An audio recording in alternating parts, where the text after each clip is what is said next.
غلامی میں آ جائیں. وہ کہتے تھے دنیا. اعلیٰ حضرت نے کتاب لکھی ہے الامن والاولا، اس میں آپ فرماتے ہیں جو حضور کی پناہ میں آ جاتا ہے نا وہ بچ جاتا ہے. اللہ کرے آپ کو سمجھ آئے میری بات کی. جو حضور کی پناہ میں آ جاتا ہے وہ جو دنیا دار رہتا ہے، مالدار رہتا ہے، حضور کی پناہ میں نہیں آتا وہ بے سکون رہتا ہے. فرماتے ہیں یہاں دنیا میں بھی حضور کی پناہ میں آ جاؤ، آج لے ان کی پناہ. اور آج دلیل آپ نے ابن ماجہ کی حدیث لکھی ہے، حضرت تمیم داری حدیث کے راوی ہیں، اعلیٰ حضرت نے لکھی ہے. فرماتے ہیں جو حضور کی پناہ میں آیا بچ گیا. دلیل دیتے ہیں، فرمایا انسان تو انسان، جانور بھی آتے تھے تو بچ جاتے تھے. حضرت تمیم داری رضی اللہ تعالیٰ عنہ فرماتے ہیں کہ ہم کھڑے تھے، ایک اونٹ دوڑتا ہوا آیا. نبی کریم صلی اللہ علیہ وسلم کے پہلے اس نے قدموں پہ سجدے کیے. صحابہ کہنے لگے حضور ہمیں بھی اجازت دیں. فرمایا وہ تو بے زبان ہے، اسے تو پتہ کوئی نہیں، پیش نظر ہے وہ نو بہار، سجدے کو دل ہے بے قرار، روکیے سر کو روکیے یہی تو امتحان ہے. فرمایا اسے کیا پتا، تم تو مکلف ہو شریعت کے، تمہیں اجازت نہیں ہے. اور اعلیٰ حضرت نے 2 ٹوک لکھا ہے، فرمایا سوائے خدا کے کسی کو تعظیمی سجدہ بھی حرام ہے. یہ نوٹ کر لیں میری بات. اور اعلیٰ حضرت نے فتاوی رضویہ میں لکھا ہے کسی قبر پہ جاؤ تو 4 ہاتھ دور کھڑے رہو. اللہ کرے آپ کو سمجھ آئے. کتنے ہاتھ؟ 4 ہاتھ دور کھڑے رہو، سورۃ فاتحہ پڑھو، درود شریف پڑھو. جس قبر پہ گئے ہو ان کی روح کو اصال ثواب کرو، ان کے وسیلے سے دعا مانگو. اعلیٰ حضرت فرماتے ہیں قبر کو سجدہ بالاتفاق حرام ہے، طواف قبر کا کرنا بالاتفاق حرام ہے. بوسہ لینے میں اختلاف ہے کہ جائز ہے کہ ناجائز ہے، لیکن بوسے سے بھی چونکہ شک پڑتا ہے تو فرماتے ہیں احمد رضا کی رائے یہ ہے کہ بوسہ لینے سے بھی بچا جائے. وہ آ گیا تو اس سے اگلی باتیں کرتا ہے، بس خاموش رہ، باادب رہ اور پیچھے رہ. تو حضرت تمیم داری کہتے ہیں یہ حدیث اعلیٰ حضرت نے لکھی ہے الامن والاولا میں. فرماتے ہیں کہ اونٹ نے پہلے سجدہ کیا، قدم چومے، پھر اس نے حضور کے کان میں کوئی بات کہی. روزے دے دوالے نے غلاماں دیاں ٹولیاں، ایک پہ سن دے کروڑاں دیاں بولیاں. یعنی اونٹ نے بات کی تو حضور نے وہ بھی سن لی. اعلیٰ حضرت کہتے ہیں جو پناہ میں آتا ہے بچ جاتا ہے. کہتے ہیں رسول کریم نے نا اونٹ کی پشت پہ ہاتھ پھیرا اور اللہ کے محبوب فرمانے لگے فکر نہ کر، اب تو آ گیا ہے نا تو جیسے تو کہے گا ویسے ہی ہو جائے گا، جیسے تو کہے گا ویسے ہی. ابن ماجہ میں موجود ہے، پر میں چونکہ فاضل بریلوی رحمت اللہ علیہ کی کتاب سے پیش کر رہا ہوں الامن والاولا سے، تو میں اسی انداز میں پیش کر رہا ہوں جس انداز میں وہاں ہے.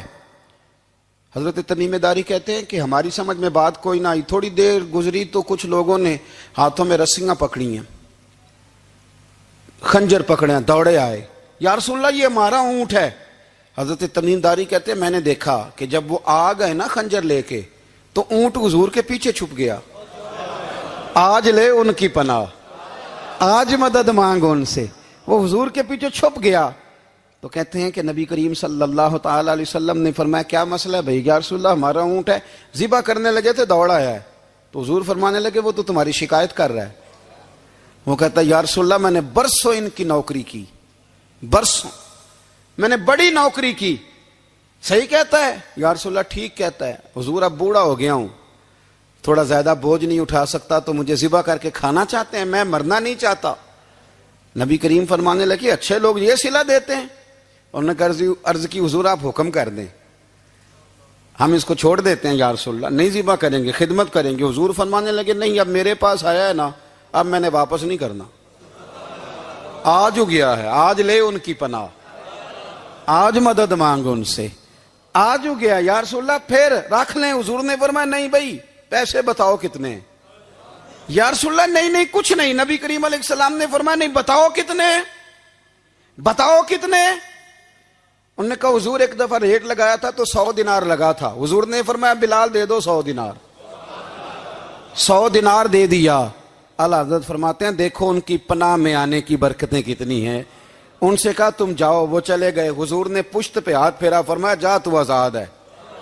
حضرت تمیم داری کہتے ہیں وہ پہلے گیا پھر پلٹ کے آیا. اس نے نبی پاک کے کان میں کو بات کی، کئی باتیں کی، پر میں ایک بات کرتا ہوں، کئی باتیں کی. ایک بات کی تو حضور رو پڑے. اونٹ چلا گیا. ہم نے عرض کی حضور یہ کیا کہہ گیا ہے؟ تو محبوب فرمانے لگے یہ کہہ گیا یا رسول اللہ جس طرح آپ نے مجھے چھری سے بچایا ہے میں دعا کرتا ہوں اللہ آپ کی امت کو جہنم سے محفوظ فرمائے، اللہ جہنم سے بچائے آپ کی امت کو، اس طرح مجھے چھری سے آپ نے محفوظ کیا۔ اعلیٰ حضرت فرماتے ہیں کن چکروں میں پڑے ہوئے ہو، کن چکروں میں؟ پیسوں کی پناہ لیتے ہو، عہدوں کے پیچھے چھپتے ہو، دولت کے پیچھے چھپتے ہو، تعلقات کے پیچھے چھپتے ہو۔ فرمایا مصیبت آئے گی تو یہ سارے ہٹ جائیں گے، اگر پناہ لینی ہے تو مدینے والے محبوب کی پناہ لو، دروازہ رسول پہ آؤ، نبی کریم کی بارگاہ میں جھکو، حضور سے پیار کرو۔ اعلیٰ حضرت فرماتے ہیں محبوب کا ادب کرو، رسول اللہ کی غلامی کرو۔ فرماتے ہیں پھر کے گلی گلی تباہ، ٹھوکریں سب کی کھائیں کیوں، دل کو جو عقل دے خدا تو تیری گلی سے جائے کیوں۔ اور فرمانے لگے جان ہے عشق مصطفیٰ روز فزوں کرے خدا، جس کو ہو درد کا مزہ وہ ناز دوا اٹھائے کیوں، جس کو ہو درد کا مزہ وہ ناز دوا اٹھائے کیوں۔ انہوں نے محبوب کریم کی محبت کا پیغام دیا، صحابہ کی محبت کا، بولیے، صحابہ کی محبت کا پوری کتاب لکھی حضرت صدیق اکبر جناب عمر کے فضائل پر۔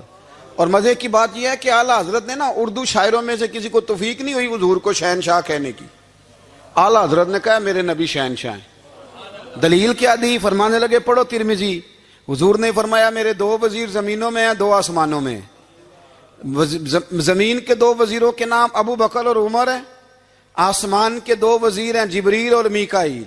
اعلیٰ حضرت کہنے لگے حضور وزیر تو کسی شہنشاہ کے ہی ہوتے ہیں، پھر کہہ لو نا شہنشاہ۔ تو پھر فرمانے لگے حاجیو آؤ شہنشاہ کا روضہ دیکھو، حاجیو آؤ شہنشاہ کا روضہ دیکھو، کعبہ تو دیکھ چکے اب کعبے کا بھی کعبہ دیکھو، کعبہ تو دیکھ چکے اب کعبے کا بھی، غور سے سن تو رضا کعبے سے بھی آتی ہے صدا، میری آنکھوں سے میرے پیارے کا روضہ دیکھو۔ اعلیٰ حضرت نے ساری زندگی اور صحابہ کرام کی بات کی، اہل بیت کی بات کی، اولیاء کی بات کی، صوفیاء کی بات کی، دفاع کیا سب کا، سب کے شانوں میں لکھا، امت کو بتلایا کہ اپنے بزرگوں سے جڑے رہو گے تو بچے رہو گے۔ اعلیٰ حضرت نے طنز کرنے سے، تنقید کرنے سے، بلا وجہ غلطیاں نکالنے سے اور ایک دوسرے پر لان تان کرنے سے ہمیں بچنے کو کہا۔ اعلیٰ حضرت فرماتے ہیں کوئی علم اگر آ جائے نا تو اس کا معنی یہ نہیں کہ سب کو جاہل سمجھ لینا چاہیے۔ سمجھ آ رہی ہے میری بات کی؟ ہم جس شعبے میں بھی ہوتے ہیں نا سامنے والے کو ان پڑھ ہی سمجھتے ہیں۔ مولویوں کے بارے میں بعض لوگوں کا خیال ہے کہ یہ پتہ نہیں کون سی مخلوق ہے، ان کو کیا پتا دنیا داری کا۔ میں صحیح کہہ رہا ہوں۔ اسی طرح جو میرے شعبے سے تعلق رکھنے والے لوگ ہیں وہ کہتے ہیں شاید سارے تاجر 2 نمبر طریقے سے ہی مال کماتے ہیں۔ یہ ہو نہیں سکتا، ایسا ہو نہیں سکتا۔ ہمیں نا دوسروں کی اہمیت کی خبر رکھنی چاہیے، ہمیں ایک دوسرے سے پیار، ہم طنز کرتے ہیں، تنقید کرتے ہیں۔ فاضل بریلوی منع کرتے تھے، آپ فرماتے یہ طریقہ درست، ہم جب غلطیاں نکالنے پہ جاتے ہیں تو معاذ اللہ اتنا اوپر بن جاتے ہیں کہ معاذ اللہ ثم معاذ اللہ اللہ رسول تک پہنچ جاتے ہیں۔ اعلیٰ حضرت کے زمانے میں ایک شخص نے کہہ دیا نبی پاک کا خیال آئے تو نماز ٹوٹ جاتی ہے۔ عقل ہے نا جی، جہاں مرضی لے جاؤ۔ وہ کہنے لگا جی میں نے خالص اللہ کے لیے پڑھنی ہے نا فلسفہ عجیب، نبی پاک کا خیال آئے تو نماز۔ اعلیٰ حضرت فرمانے لگے تو بڑا ہی پاگل ہے، جب تو کہے گا السلام علیکہ ایھا النبی، خیال آئے گا کہ نہیں؟ فرمانے لگے تو بڑا ہی نادان ہے، جب تو کہے گا اللہم صلی علی محمد وعلی، خیال آیا کہ نہیں آیا؟ فرمانے لگے تو نبی پاک کی بات کرتا ہے، نماز میں تو ابا اماں کا بھی خیال آتا ہے، ربنا اغفر لی والی والدیہ۔ فرمانے لگے ربے کے خیال سے نہیں ٹوٹتی تو مدینے والے کے خیال سے کیسے ٹوٹ گئی؟ فرمانے لگے بڑا ہی بیوقوف ہے تو۔ اعلیٰ حضرت فرمانے لگے تو کہتے ہے حضور کا خیال آئے تو ٹوٹ جاتی ہے۔ فرمانے لگے جب تک حضور کا خیال آئے نہ نماز ہوتی نہیں، جب تک حضور کا خیال نہ آئے نماز ہوتی نہیں، سوال ہی نہیں پیدا ہوتا۔ لوگوں نے کہا جناب وہ کس طرح؟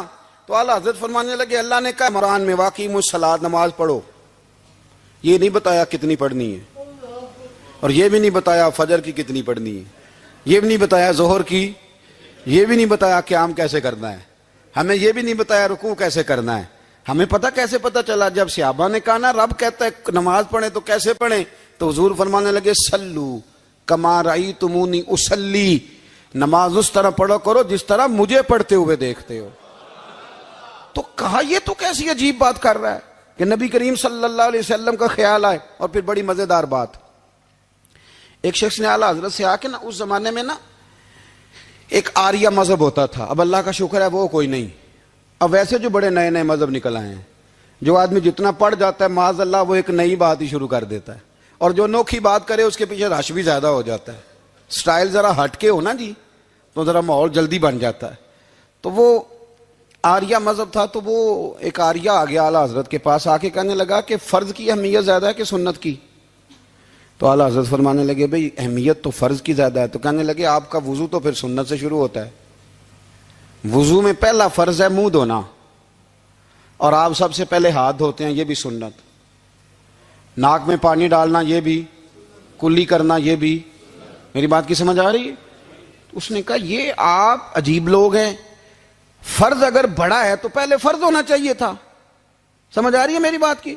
لوگ دین پر بڑے بڑے مختلف اعتراضات کرتے ہیں نا، اس نے کہا جی پہلے ہونا چاہیے تھا فرض، تو منہ دھونا فرض ہے، آپ نے گھٹنوں تک ہاتھ دھوئے، اب یہ جو آپ نے ہاتھ دھو یہ بھی سنت، کلی کری تو وہ بھی سنت، ناک میں پانی ڈالا تو وہ بھی سنت، تو آپ تو چوتھے نمبر پہ فرض ادا کر رہے۔ تو اعلیٰ حضرت فرمانے لگے تم اصل میں محبوب کا غلام نہیں نا، ہاں تجھے کیا پتا ہو یہ بات کیا ہے، تو بیٹھ جا ہم سے سن، ہم تجھے بتاتے ہیں۔ اس نے کہا جی کیا مطلب؟ فرمانے لگے یہ محبوب جو ہے نا ہمارے، یہ ہمیں بڑی جگہوں سے بچاتے ہیں، یہ بچا بچا کے فرائض تک لے جاتے ہیں۔ کیا مطلب؟ کہنے لگے حضور نے ہمیں کہا ہے کہ پہلے نا ہاتھ دھو لو، پتہ چل جائے پانی زیادہ گرم تو نہیں، منہ جالی نہ جائے، پہلے نا دیکھ لو۔ فرمایا پھر ناک میں ڈال کے پتہ کرا لو کہ اس میں سے بدبو تو نہیں آتی، سنت بھی ادا ہو گئی، پتہ بھی چل گیا بو تو نہیں آ رہی، اور فرمایا پھر منہ میں ڈال کے چکھ لو کہ بد ذائقہ تو نہیں۔ اب یہ 3 سنتیں ادا کر کے تم فرض ادا کرو گے تو اللہ بھی راضی ہوگا، اللہ کے رسول بھی راضی ہوں گے، پورے حیات اور منشور زندگی بن جاتی ہے۔ لیکن اگر اللہ تبارک و تعالیٰ کسی چیز کا بار بار تذکرہ فرمائے تو معنی یہ ہے کہ اس کی ہمیں بہت ہی زیادہ ضرورت ہے۔ ان چیزوں میں سے ایک چیز صبر ہے۔ قرآن پاک نے 100 سے زیادہ مرتبہ صبر کا تذکرہ فرمایا۔ اتنی بڑی بات کو سمجھیے گا کہ 100 سے زیادہ مرتبہ قرآن پاک نے تذکرہ کیا ہے صبر کا، اور مختلف انداز میں۔ کہیں فرمایا کہ وَبَشِّرِ الصَّابِرِينَ، اے محبوب صبر کرنے والوں کو خوشخبری سنا دیجیے۔ کہیں فرمایا اِنَّ اللَّهَ مَعَ الصَّابِرِينَ، بے شک اللہ صبر کرنے والوں کے ساتھ۔ تو مختلف انداز میں مختلف طریقوں سے اللہ تعالیٰ نے صبر کا تذکرہ فرمایا۔ سوسائٹی کے اندر، معاشرے کے اندر اور مسلمانوں کے اخلاقی رویوں کے اندر اگر صبر کو داخل کر لیا جائے تو ہم محسوس کریں گے کہ ہماری زندگی نہ صرف یہ کہ آسان ہو گئی ہے بلکہ محبتوں والی ہو گئی ہے، چاہتوں والی ہو گئی ہے، ہمارے رشتے ایک دوسرے سے ٹوٹ نہیں رہے بلکہ بننا شروع ہو گئے۔ تھوڑا سا صبر بہت ساری چیزوں کو ٹوٹنے سے بچا لیتا ہے۔ قرآن مجید کی جو آیت کریمہ میں نے تلاوت کی، یہ سورہ آل عمران کی آخری آیت ہے۔ اللہ تعالیٰ نے فرمایا یا ایھا الذین آمنوا اصبروا وصابروا، اے ایمان والو صبر کرو صابر بنو۔ اے ایمان والو صبر کرو اور صابر بنو۔ کیا مطلب؟ پہلے صبر کا مطلب یہ ہے کہ اگر تمہیں کوئی ذاتی تکلیف پہنچے تو اس پر صبر کرو۔ وصابروا، اس کا معنی یہ ہے کہ اگر دشمن کے مقابلے میں کسی اور کی طرف سے کوئی تکلیف آئے تو اس پر بھی صبر کرو۔ پھر فرمایا ورابطوا، اور ہمیشہ کمر بستہ رہو، اسلامی سرحدوں کے پہرے دار رہو۔ واتقوا اللہ، اللہ سے ڈرتے رہو۔ لعلکم تفلحون، اس امید پر کہ اللہ تمہیں کامیابی عطا فرما دے، تم فلاح پا جاؤ۔ یا ایھا الذین آمنوا اصبروا وصابروا، اے ایمان والو صبر کرو اور صابر بنو۔ صبر کرو، صابر رہو، یعنی جو ذاتی تکلیف آئے اس پر بھی صبر کرو، اور مصابرہ کا معنی سامنے سے آنے والی تکلیف۔ اگر بیماری آ گئی، کوئی پریشانی آ گئی، کہیں کوئی اپنا دنیا سے چلا گیا تو یہ ذاتی تکلیف ہے، اس پر بھی صبر کرنا۔ اور اگر اپنوں نے، بیگانوں نے کوئی تکلیف پہنچا دی، کوئی اذیت دے دی، وہ اذیت کئی صورتوں میں ہو سکتی ہے۔ تانا بھی ایک اذیت ہے، طنز بھی ایک اذیت ہے، کسی شخص کے بارے میں غلط کلمہ کہنا بھی ایک اذیت ہے، اور مقابلے میں کھڑے ہو جانا، لڑائی کرنا، یہ بھی ایک اذیت ہے۔ اس پر بھی صبر کرو، ورابطوا، اور اس طرح کرو کہ کمر بستہ رہو، جد و جہد کرتے رہو، واتقوا اللہ، اللہ سے ڈرو، لعلکم تفلحون، تاکہ تم کامیاب ہو جاؤ۔ صبر جب آپ کرتے ہیں نا اور صبر کا ارادہ کرتے ہیں تو اللہ تعالیٰ صبر کی توفیق بھی عطا فرماتا ہے۔ ہم نے یہ دیکھا ہے کہ ہمارے پاس نعمتوں کی کمی نہیں، ہمارے فریزر خوراک سے بھرے ہوئے ہیں، ہمارے دسترخوانوں پہ انواع و اقسام کی چیزیں چنی ہوئی ہیں، ہماری الماریوں میں کئی ہمارے لباس تیار شدہ لٹکے ہوئے ہیں، ہماری جیبوں میں ہماری ضرورت کا سرمایہ اللہ نے ہمیں دے دیا ہے۔ لیکن اس کے باوجود جو لوگ ایک دوسرے سے پیار نہیں کر پا رہے، جو ایک دوسرے کے قریب نہیں جا پا رہے، تو اس کی وجہ یہ ہے کہ صبر نہیں رہا، حوصلہ نہیں رہا، کسی چیز کو برداشت کرنا ہمارے مزاج کا حصہ ہی نہیں رہا۔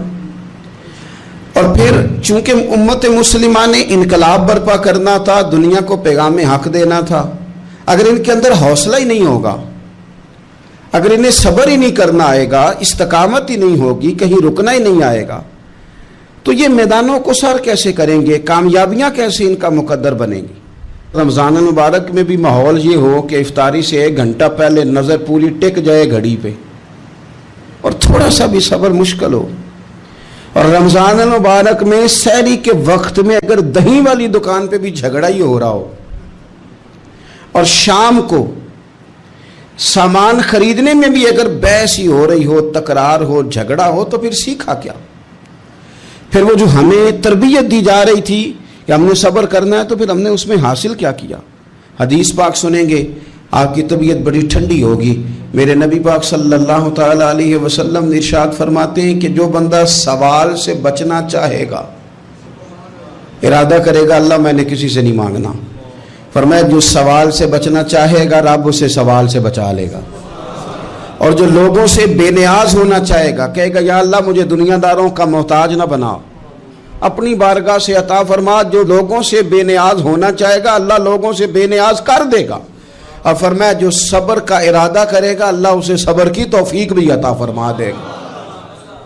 ارادہ تو کرے، پروگرام تو بنائے، توفیق تو اللہ دے گا۔ جو صبر کا ارادہ کرے گا اللہ صبر کی توفیق بھی عطا کر دے گا۔ اور حضور صلی اللہ تعالی علیہ وسلم فرمانے لگے، یاد رکھو کسی بندے کو جو بہترین تحفہ دیا گیا ہے نا، اگر کسی کو کوئی بہترین عطیہ ملا ہے تو پھر اللہ تعالیٰ نے اسے صبر عطا فرمایا ہے۔ یہ بہترین تحفہ ہے، اس سے زندگی سنور جاتی ہے، اس سے انسان باوقار اور مطمئن ہو جاتا ہے، اس سے اس کے شب و روز آسانی سے بیتتے ہیں، وہ دنیا کی پک ڈنڈیوں سے آسانی سے گزر کے اللہ کی بارگاہ ہے عالی مرتبت میں سرخرو ہو کر حاضر ہو جاتا ہے۔ لیکن اگر بے حوصلہ ہو، صبر نہ ہو، پھر نقصان روز بروز بڑھتا ہے۔ اور پھر میرے رسول پاک صلی اللہ تعالی علیہ وسلم ارشاد فرماتے ہیں کہ اصل بات یہ ہے کہ اللہ تعالیٰ نہ کسی بندے کا درجہ بلند کرنے کا ارادہ فرماتا ہے، لیکن اس کے اعمال اس طرح کے نہیں ہوتے کہ اس کا درجہ بلند کیا جائے۔ اب رب کیا کرتا ہے، اللہ تعالیٰ اس کو مال کی، جان کی، اولاد کی کسی مشکل میں ڈال دیتا ہے، اس مصیبت پر وہ بندہ صبر کرتا ہے تو اللہ تعالیٰ اس کا درجہ بلند فرما دیتا ہے۔ اعمال اس قابل نہیں تھے کہ درجات بلند ہوں، وہ اعمال کی بنیاد پر نہیں کر سکتا تھا تو اللہ نے کسی مشکل میں ڈال کے نا اپنے فضل سے درجہ بلند کر دیا۔ اب جو راہ طریقت کا مسافر تھا، جو سلوک کی منازل طے کر رہا تھا، جو اللہ رسول کے قریب جانے چاہ رہا تھا، اس کے لیے کتنی آسانی ہو گئی کہ مجاہدہ تو زیادہ نہ کر سکا، کثرت سے نفلی صوم و صلات کا بندوبست تو نہ کر سکا، تھوڑا سا صبر کیا، رب نے اپنا اور اپنے محبوب کا قرب عطا فرما دیا۔ تو یہ تو آپ صبر کرنے کے لیے جب نکلے ہیں تو آپ نے تو رب رسول کو پا لیا. یہ صبر تو وہ والا سفر ہے جس کی جو منزل ہے وہ اللہ رسول کا قرب ہے. ہم لوگ تھوڑی تھوڑی باتوں میں حوصلہ ہار جاتے ہیں, صبر چھوڑ جاتے ہیں, پریشانی بڑھ جاتی ہے. پتہ نہیں ایسے محسوس ہوتا ہے کہ جیسے یہی بندہ دنیا کا سب سے دکھی بندہ ہے. تو ایک تو یہ کہ ذاتی حیثیت سے صبر کرے, ایک یہ کہ پھر دشمن کا جب مقابلہ ہو, آمن نصبرو و صابرو, آپ کا جب مقابلہ سامنے کسی کے ساتھ ہو تو پھر تیر, تلواریں, اسلحہ, بندوقیں یہ نہیں زیادہ لڑتی. میدانوں میں حوصلے لڑتے ہیں, میدانوں میں صبر لڑتا ہے, میدانوں کے اندر توانائیاں لڑتی ہیں. میدان کربلا کے اندر کوئی مقابلہ نہیں تھا تیر کا تیر کے ساتھ, تلوار کا تلوار کے ساتھ کوئی مقابلہ نہیں تھا. میدان کربلا کے اندر ظلم کا صبر سے مقابلہ تھا. فتح کے ڈنکے یزید نے بجائے تھے, جشن ابن زیاد نے منایا تھا, لیکن قیامت تک اللہ نے جو فتح عطا فرمائی ہے تو وہ حسین ابن علی کے صبر کو عطا فرمائی. وہ سیدنا امام علی مقام کے صبر کو ملی. عزیز بھائی, صبر ہی ہمیشہ فاتح ہوتا ہے, صبر ہی جیتا کرتا ہے, صبر ہی کامیابیاں دیتا ہے. نتیجے صبر کے نکلتے ہیں, صبر کے حوصلے کے نتیجے ہوتے ہیں. ہماری جلد بازی ہمیں شکست خوردہ کر دے گی, ہمارا حوصلہ نہ ہونا ہمیں ہرا دے گا. ہم کمزور پڑ جائیں گے اگر ہم بے حوصلہ ہو جائیں گے. سنو, میرے نبی پاک علیہ السلام نے تربیت کی. حضور اپنی امت کو درس دیتے ہیں. حضور فرماتے ہیں پہلے تو کوشش ہی نہ کرو کہ تمہاری دشمن سے لڑائی ہو, اس چکر میں ہی نہ پڑو کہ لڑائی ہو. مسلمان امن والے ہیں, یہ پرامن لوگ ہیں, یہ امن پسند ہیں, یہ داعی امن ہیں, یہ معاشرے میں مومن ہونا امن کی علامت ہے. فرمایا پہلے تو یہ پروگرام ہی نہ بناؤ کہ تمہاری لڑائی ہو, اور فرمایا پھر اگر ہو جائے نا تو پھر صبر کے ساتھ مقابلہ کرو, پھر ڈٹ کے مقابلہ کرو, اور پھر یاد رکھو کہ یہ جو جنت ہے یہ تلواروں کے سائے میں ہے. جنت تلواروں کے سائے میں تمہیں ملے گی. پھر ڈٹنا سیکھو. پہلے تو بات یہ کہ تم یہ ارادہ ہی نہ کرو لڑائی, اور اگر کبھی ہو جائے وہ لوگوں کو بتاؤ کہ ہیں ہم پرامن لوگ, پر دین کے لیے کھڑا ہونا ہو تو پھر ہم سے زیادہ کسی کو کھڑا بھی نہیں ہونا آتا, پھر ہم سے زیادہ کسی کے پاس طاقت بھی نہیں. حضرت مولا علی شیر خدا رضی اللہ تعالیٰ عنہ کے زمانے میں کفر کے ساتھ ایک جنگ ہو رہی تھی, تو کافروں نے نا جاسوس بھیجے کہ یار پتہ تو کرو مسلمانوں کی تیاری کس طرح کی ہے. تو جاسوس واپس جا کے کہنے لگا سمجھ کوئی نہیں آئی ان کی, وہ تو راہب قسم کے لوگ ہیں, صوفی قسم کے لوگ ہیں, وہ تو کٹے ہوئے ہیں دنیا سے, مسلوں پہ بیٹھ جاتے ہیں, رات کو تو لگتا ہے دنیا سے تعلق ہی کوئی نہیں, لیکن سویرے اٹھ کے میدان میں تلوار لے کے نکلتے ہیں تو لگتا ہے ان سے بڑا مجاہد ہی کوئی نہیں. یہ عجیب لوگ ہیں کہ رات کو مسلح پہ بیٹھے ہیں تو لگتا ہے کٹ گئے دنیا. یہ صوفی لوگ ہیں, درویش ہیں. یہی مسلمان کی شان ہے. ہو ہلکا یاراں تو برے شم کی طرح نرم, رزم حق کو باطل ہو تو فولاد ہے مومن. ادھر آ ستمگر ہنر آزمائے, تو تیر آزما, ہم جگر آزمائے. ہم تجھے اپنا حوصلہ بتاتے ہیں کتنا, دیکھ ہمارے حوصلے سے ٹکرا کے دیکھ یہ کتنا طاقتور اور مضبوط ہے. تو عزیز بھائی, اگر زندگی میں آپ کو صبر کرنا آ گیا, میں بڑے دنوں سے یہ عنوانات بیان کر رہا ہوں, اور آج تو خصوصی طور پر رمضان شریف کے اس جمعے میں اپیل کرنا چاہتا ہوں آپ سے کہ کمزور باتیں کرنی چھوڑ دیں, مایوسی کے جملے اپنی زندگی سے نکال دیں. ہم مسلمان ہیں. آپ بیمار ہو گئے ہیں تو یہ بھی خدا کا فضل ہے, گناہ معاف ہوں گے. اگر اللہ تعالیٰ نے فقیر بنا دیا, غریبی آ گئی ہے تو یہ بھی فضل ہے, امیروں سے پہلے جنت میں جائیں گے. اگر اللہ تبارک و تعالیٰ نے کسی جگہ آپ کو مکان نہیں دیا اور دوسرے کو دے دیا ہے تو آپ وہ لوگ ہیں جو عظیم سنت ادا کر رہے ہیں سیدنا بلال حبشی کی. اگر کسی جگہ کوئی کمزوری آ گئی ہے, کوئی پیچھے رہ گئے ہیں, تو یہ خدا کا فضل ہے. اللہ تعالیٰ نے چاہا ہمارے لیے جو فیصلہ تو ہم اس پہ راضی ہیں. لیکن اپنی زندگی میں اور شکوے اتنے بڑھا لیے, ہم نے اتنے بڑھا لیے کہ لوگوں سے شکوے کرتے کرتے رب رسول سے بھی شروع کر دیے. غلام بھی کبھی شکوہ کرتا ہے, آقا کا بھی شکوہ ہوتا ہے.